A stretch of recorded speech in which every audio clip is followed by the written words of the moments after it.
ಖಾಲಿ ಹೊಟ್ಟೆಯಲ್ಲಿ ನೀರು ಕುಡಿದರೆ ಏನಾಗುತ್ತದೆ?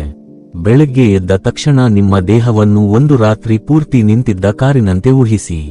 ಕಾರು ಸ್ಟಾರ್ಟ್ ಆಗಲು ಇಂಧನ ಬೇಕಾದಂತೆ ನಮ್ಮ ದೇಹಕ್ಕೂ ನೀರು ಬೇಕಾಗುತ್ತದೆ.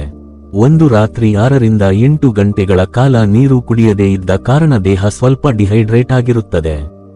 ಅಂಥ ಸಮಯದಲ್ಲಿ 1 ರಿಂದ 2 ಗ್ಲಾಸ್ ನೀರು ಕುಡಿದರೆ ದೇಹಕ್ಕೆ ಹಲವಾರು ಬದಲಾವಣೆಗಳು ಆಗುತ್ತವೆ. 1. ದೇಹದ ಎಂಜಿನ್ ಮತ್ತೆ ಚಾಲನೆ ಪಡೆಯುತ್ತದೆ. ನೀರು ಕುಡಿದ ತಕ್ಷಣ ರಕ್ತ ಸಂಚಾರ ಸುಧಾರಿಸುತ್ತದೆ. ಮೆದುಳು, ಹೃದಯ ಮತ್ತು ಇತರ ಅಂಗಗಳಿಗೆ ಆಮ್ಲಜನಕ ಹಾಗೂ ಪೋಷಕಾಂಶಗಳು ಸುಲಭವಾಗಿ ತಲುಪುತ್ತವೆ. 2. ಬೆಳಗಿನ ಆಯಾಸ ಕಡಿಮೆಯಾಗಬಹುದು. ಬಹಳ ಜನರಿಗೆ ಬೆಳಿಗ್ಗೆ ಸುಸ್ತು, ತಲೆ ಭಾರವಾದ ಅನುಭವ ಇರುತ್ತದೆ.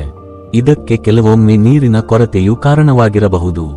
ನೀರು ಕುಡಿದ ಬಳಿಕ ದೇಹ ಹೆಚ್ಚು ಚುರುಕಾಗಿರುವ ಅನುಭವ ಬರಬಹುದು. 3. ಜೀರ್ಣಕ್ರಿಯೆ ಸಕ್ರಿಯವಾಗುತ್ತದೆ. ನೀರು ಹೊಟ್ಟೆ ಮತ್ತು ಅಂತರಗಳ ಚಲನೆಯನ್ನು ಉತ್ತೇಜಿಸುತ್ತದೆ.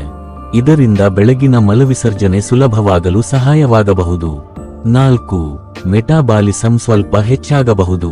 ಕೆಲವು ಅಧ್ಯಯನಗಳ ಪ್ರಕಾರ ನೀರು ಕುಡಿಯುವುದರಿಂದ ದೇಹದ ಶಕ್ತಿ ಬಳಕೆಯಲ್ಲಿ ತಾತ್ಕಾಲಿಕ ಏರಿಕೆ ಕಂಡುಬರಬಹುದು. ಇದು ತೂಕ ನಿಯಂತ್ರಣ ಪ್ರಯತ್ನಗಳಿಗೆ ಸಣ್ಣ ಮಟ್ಟಿನ ಸಹಾಯ ಮಾಡಬಹುದು. 5. ಚರ್ಮಕ್ಕೆ ಸಹಾಯ. ನೀರು ಕುಡಿಯುವುದರಿಂದ ದೇಹದ ಹೈಡ್ರೇಷನ್ ಉತ್ತಮವಾಗುತ್ತದೆ. ಸರಿಯಾದ ನೀರಿನ ಸೇವನೆ ಚರ್ಮದ ಆರೋಗ್ಯ ಕಾಪಾಡಲು ಸಹಕಾರಿ. ಜನರು ಸಂಬಂಧಿಸಿಕೊಳ್ಳುವ ಒಂದು ಸಣ್ಣ ಕಥೆ.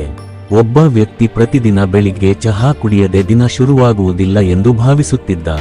ಆದರೆ ಒಂದು ದಿನ ವೈದ್ಯರು ಮೊದಲು 2 ಗ್ಲಾಸ್ ನೀರು ಕುಡಿ ಎಂದು ಸಲಹೆ ನೀಡಿದರು. ಮೊದಲ ವಾರದಲ್ಲಿ ಯಾವುದೇ ದೊಡ್ಡ ಬದಲಾವಣೆ ಕಾಣಲಿಲ್ಲ.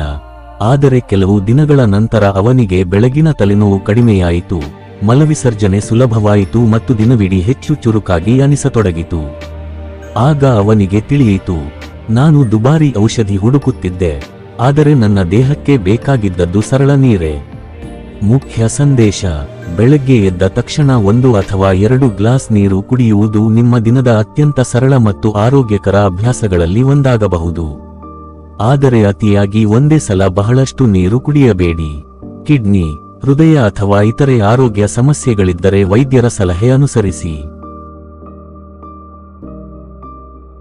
ಈ ವಿಡಿಯೋ ನಿಮಗೆ ಉಪಯುಕ್ತವಾಗಿದ್ದರೆ ಲೈಕ್ ಮಾಡಿ. ಇಂತಹ ಆರೋಗ್ಯಕರ ಮಾಹಿತಿಗಾಗಿ ನಮ್ಮ ಚಾನೆಲ್ ಸಬ್ಸ್ಕ್ರೈಬ್ ಮಾಡಿ. ಮತ್ತಷ್ಟು ಉಪಯುಕ್ತ ವಿಡಿಯೋಗಳನ್ನು ನೋಡಲು ಕಾಮೆಂಟ್ನಲ್ಲಿ ನಿಮ್ಮ ಪ್ರಶ್ನೆಗಳನ್ನು ಬರೆಯಿರಿ.